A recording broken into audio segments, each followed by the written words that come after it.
যে সিয়ের বিরোধিতা করে বাবা গুরু চাঁদকে গরু কয়, সে যদি যায় ঠাকুর বাড়ি তাতে ঠাকুর পবিত্র হয়।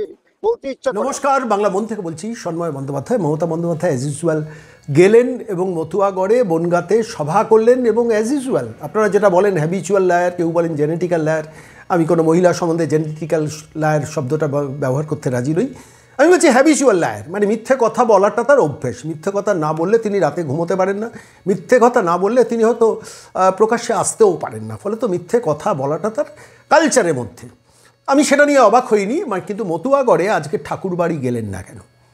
ঠাকুরবাড়ি যেতে অসুবিধাটা কোথায়? নর্মাল কোর্সে মমতা বন্দ্যোপাধ্যায় কিন্তু এসব ক্ষেত্রে কাজে লাগান, টুক করে ঠাকুরবাড়িতে চলে যেতেন। ঠাকুরবাড়িতে গেলে অসুবিধা কোথায়? কী অসুবিধা ছিল ঠাকুরবাড়িতে গেলে?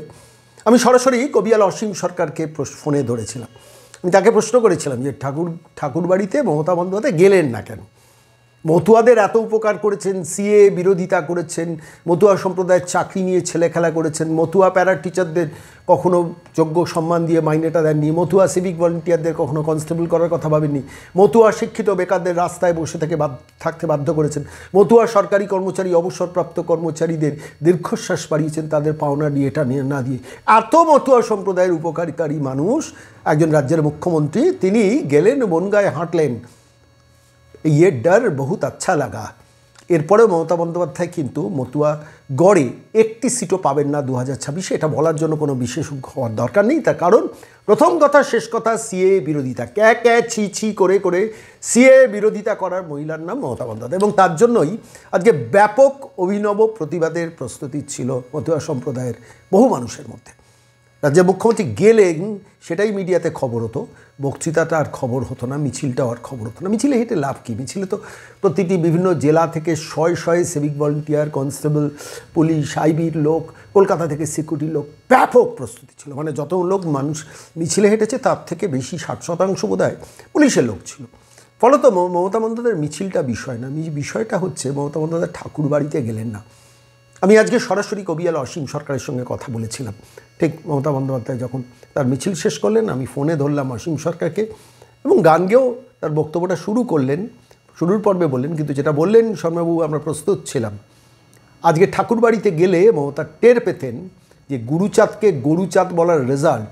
এবং বিশ্বাস করুন, ওই শব্দবন্ধটা আমার উচ্চারণ করার ইচ্ছে হচ্ছিল না। আমি গতকাল একটি নির্দিষ্ট ইলেকট্রনিক্স মাধ্যমে বলেছিলাম যে মমতা বন্দ্যোপাধ্যায়ের উচিত এই সুযোগে ক্ষমা চেয়ে নেওয়া। যদি ক্ষমা না চান তাহলে বুঝবেন উনি কনসাসলি বলেছেন। আর ক্ষমা চেয়ে নিলে বলা উচিত কোনো বিশেষ সম্প্রদায়ের অত্যন্ত প্রণম্য একজন মানুষ সম্বন্ধে যখন গুরুচাঁদকে আমি গরুচাঁদ বলছি, তারপরে আমি তার জন্য রিপেন্ট করছি না, ক্ষমা চাইছি না, তার মানে আমার ঔদ্ধত্য, আমার স্পর্ধা মতুয়া সম্প্রদায়কে অবজ্ঞা করতে শিখিয়েছে। ফলত আমার নিজের মনে হয়েছিল রাজ্যের মুখ্যমন্ত্রী আজকে ব্যবহার করবেন, অন্তত এই সুযোগে বলতে পারতেন যে আমি ক্ষমা চাইছি, হাত জোর করে ক্ষমা চাইছি, গুরুচাঁদকে গরুচাঁদ বলেছি। ক্ষমা চাইলেন না। অর্থাৎ তাঁর স্পর্ধা, তাঁর ইগো, তাঁর জেদ, তাঁর মানসিকতা, তাঁর চিন্তা, তার অনেক নিচে বসবাস করে মতুয়ারা। ফলত স্বাভাবিকভাবে সেই মতুয়াদের সিএ বিরোধিতা, ক্যা ছি বলে অবজ্ঞা করা, উপেক্ষা করা। অসংখ্য মানুষ একটা সিএর জন্য বসে আছেন, সিএর জন্য আবেদন করেছেন, লক্ষ লক্ষ মানুষ আবেদন করেছেন। তাঁদের গড়ে গিয়ে যে ভনিতা ভণ্ডামিটা করেছেন, ঠিক আছে, রাজ্যের মুখ্যমন্ত্রী তার প্রশাসনিক খরচ 3 কোটি 4 কোটি কত টাকা গেছে আমরা জানি না, কিন্তু ঠাকুরবাড়িতে গেলেন না কেন মমতা? প্রশ্নটার উত্তর কি বললেন কবিয়াল অসীম সরকার। মমতা বন্দ্যোপাধ্যায়ের বনগাঁ সফর হেলিকপ্টারে, মতুয়া মন জয় করার ডেসপারেট চেষ্টা এবং অজস্র মিথ্যে কথা, কিরম লাগলো? ইয়ে ডর আপনার আচ্ছা লেগেছে? দেখুন, আজকে মাননীয় মুখ্যমন্ত্রী, ওনাকে মাননীয় বলতেই হবে, চেয়ারের একটা মূল্য আছে। যতক্ষণ উনি গদিতে আছেন ততক্ষণ উনি মাননীয় মুখ্যমন্ত্রী। আজকে মাননীয় মুখ্যমন্ত্রীকে মনে হয়েছে শুধু দেহটাই আছে, প্রাণটা ওনার নেই। কারণ উনি যে অপরাধী এটা উনি বুঝতে পেরেছেন। এবং মতুয়া মন জয় করা তো দূরের কথা, ওনার প্রাণে যে কত ভয়, এই জন্য আমার বলতে ইচ্ছা করে, ও যে সিয়ের বিরোধিতা করে বাবা গুরু চাঁদকে গরু কয়, সে যদি যায় ঠাকুর বাড়ি তাতে ঠাকুর পবিত্র হয়। বলতে ইচ্ছা করে আমার।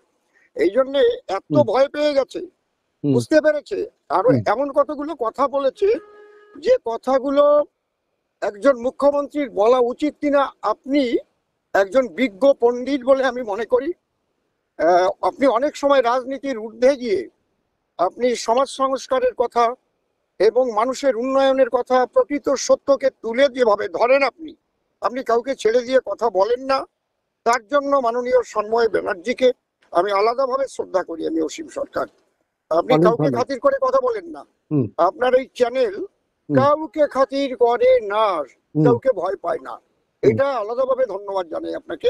হুম। তবে আজকে উনি যে কথা বলেছেন যে হুম। ওনার টিএমসির নেতারা বিএলওর কাজগুলো করে দিচ্ছে, সেখানে ফর্ম ফিল আপ থেকে আরম্ভ করে তাদের সাহায্য করছে, তার মানে কি? এই কথা বলা মানে কি আরো করুক, যাতে রাষ্ট্রবাদী হিন্দু যারা, সনাতনী হিন্দু যারা, ওনার একদম অর্ডার রয়েছে যে এই হিন্দুদের, মতুয়াদের, উদ্বাস্তুদের যত বাদ দেওয়া যায় এবং যত রোহিঙ্গাদের নাম রাখা যায়, তার জন্য উনি নিজে বক্তব্য রেখেছেন যে আমার ক্যাম্প করা আছে, সমস্ত টিএমসি ক্যাম্প করেছে আমার দলের লোকজন, পাড়ায় পাড়ায় সমাধানে আপনারা যাবেন, যাদের সার্টিফিকেট নাই সার্টিফিকেট দিয়ে দেবে। এটা আপনিও বলেছেন। তাহলে আজকে যে অবস্থাটা ওনার দেখলাম, উনি 26-এর আগেই যে হেরে বসে আছেন, এটা কিন্তু ওনার মুখ চোখ দেখে বোঝা গেছে এবং মতুয়াদের ভয় পেয়েছে। আজকে উনি যদি জেতেন তাহলে পরিস্থিতি অন্যরকম হতো। মতুয়ারা শুধু বসেছিল, আমাদের টিমগুলো এদিকে ওদিকে ছিল, আসে কিনা দেখি একবার, কিন্তু যাবার সাহস উনি পাননি। একটা মানুষের সাহস কখন থাকে না? আমার গুরুদেব ভবা পাগলা বলছেন, দেখ রে বাবা, হ্যাঁ, পাপ না থাকলে কাপ উঠবে কেন রে? কখন কাপ ওঠে ভিতরে? যখন পাপ করে। উনি যে পাপ করেছেন, বাবা গুরুচাঁদকে গরু বলেছেন, হরিচাঁদ করেছেন, মতুয়াদের সিএ যাতে না করে তার জন্য উনি যেভাবে বছর ধরে মিথ্যা কথা মিথ্যা কথা, আজও উনি কতগুলো মিথ্যা কথা বলেছেন। আমরা যদি থাকি আপনারা কেউ দাঁড়াতে পারবে না। উনি তাড়ানোরই বাকে আর জড়ানোরই বাকে আর বলবাকে দেখে স্বরাষ্ট্র দপ্তর কেন্দ্রীয় সরকারের, তারা তো 24 সালের 1 ডিসেম্বর পর্যন্ত হিন্দুদের এখানে থাকার অধিকার দিয়ে দিয়েছে, 14 সালের 31শে ডিসেম্বর পর্যন্ত নাগরিকত্ব নেওয়ার অধিকার দিয়েছে। উনি এই কথাগুলো বলেন কি করে?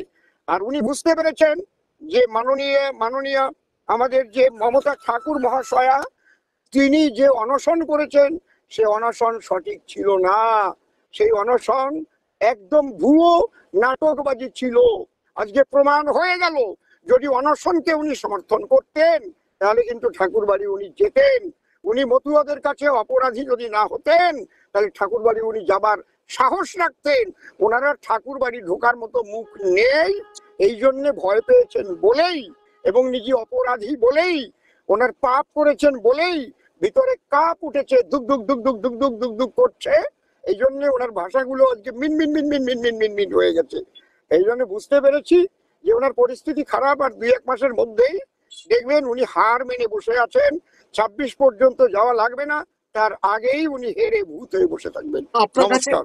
আপনার কাছে আমার দুটো ছোট্ট প্রশ্ন। এক প্রশ্ন সেটা হচ্ছে, ঠাকুর বাড়িতে যাওয়ার প্রস্তাব কি মমতা বন্দ্যোপাধ্যায় দফতর থেকে পাঠানো হয়েছিল যে আমি যাব? না, পাঠায়নি।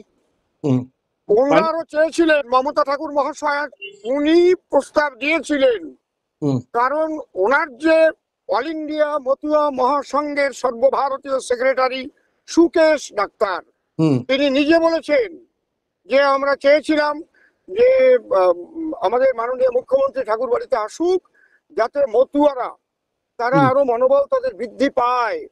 এটা সুকেশ চৌধুরীর বক্তব্যে বোঝা গেছে যে বরং অল ইন্ডিয়া মতুয়া মহাসংঘ, যেটা মমতা ঠাকুরের নেতৃত্বে চলে, সেখান থেকে প্রস্তাব রাখা হয়েছিল, কাকুতি মিনতি করা হয়েছিল, ওনাদের কথাই বোঝা গেছে। তাতে উনি যেতে নারাজ, উনি যাননি বলে। বরং আমার মনে হয় মমতা ঠাকুর মায়ের বোঝা উচিত যে উনি মতুয়াদের ভালো চান না। এই একটা বড় সুযোগ, এই সুযোগে মা মমতা ও ভারতীয় জনতা পার্টিতে চলে আসা, যে আপনি এতদিন মিথ্যা কথা বলেছেন, আপনি বলেছেন ভোটার কার্ড থাকলে, এদের প্যান কার্ড থাকলে, লক্ষ্মীর ভান্ডার পেলে সেই ভারতের নাগরিক। আজকাল বলছেন যে এই সি এর ব্যাপারটা, আপনি সি এর বিরোধিতা করেছিলেন। আজকে আমরা সেখানে বলতে বাধ্য হচ্ছি আমাদের নিঃশর্ত নাগরিকত্ব দিতে হবে। তাহলে এই যে যে দ্বিচারিতা, তিনি বললেন এরা নাগরিক, এটি ঠাকুরবাড়ি থেকে বলছে মমতা ঠাকুর নিঃশর্ত নাগরিকত্ব দিতে হবে। এই যে যে দ্বিধা বিভক্ত হয়ে গেছে, এই দ্বিধা বিভক্ত হয়ে যাওয়াটাই লক্ষণটা কিন্তু অন্যরকম। আমার মনে হয় এই সুযোগেই মা মমতা ঠাকুরের উচিত ওই দল ত্যাগ করা এবং সমস্ত মতুয়াদের নিয়ে ঠাকুরবাড়ি এক করে একদম জনতা পার্টির হয়ে আমাদের উদ্বাস্তুদের জন্য প্রত্যেকটা জায়গায় সিএ ক্যাম্প করে এদের প্রত্যেককে সিএ করে দিয়ে এদের নাগরিকত্ব সুরক্ষা দেওয়ার ব্যবস্থা করা। আমি পরিশেষে কি এই কনক্লুশনটা টানতে পারি যে সিএ বিরোধিতার অপরাধ বোধ থেকেই, একটা বড় মানে অপরাধ বোধ থেকেই শেষ পর্যন্ত ঠাকুরবাড়িতে মমতা বন্দ্যোপাধ্যায় গেলেন না? সিএ বিরোধিতা একটা পয়েন্ট, আর বড় পয়েন্ট হচ্ছে উনি তো গুরুচাঁদকে গরু বলেছেন না। এই গরু বলেছেন, সেখানে কি করে যাবে, প্রণাম করবে কি করে? ঠিক, যে ঠাকুরকে আমি গরু বলি এবং উনি অসীমবাবু, আমার একটা ছোট্ট মানে ছিল ধারণা ছিল গতকাল যে শেষ পর্যন্ত আজকে রাজ্যের মুখ্যমন্ত্রী গুরুচাঁদকে গরুচাঁদ বলার জন্য প্রকাশ্যে ক্ষমা চাইবেন, সেটা কিন্তু আজকে করলেন না।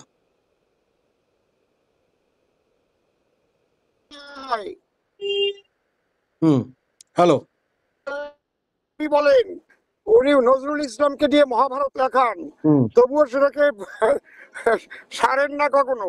উনি নববর্ষের অভিনন্দন জানাতে নববর্ষের শুভনন্দন জানান, আবার উনি নূতন নূতন শব্দ তৈরি করেন। এই জন্যে উনি কখনো উনি যে ক্ষমা চাইবেন এই এই মুখ দিয়ে বলেন, আমার মাথা নত দাও হে তোমার চরণ ধুলার তলে, সকল অহংকার হে আমার ডুবাও চোখের জলে।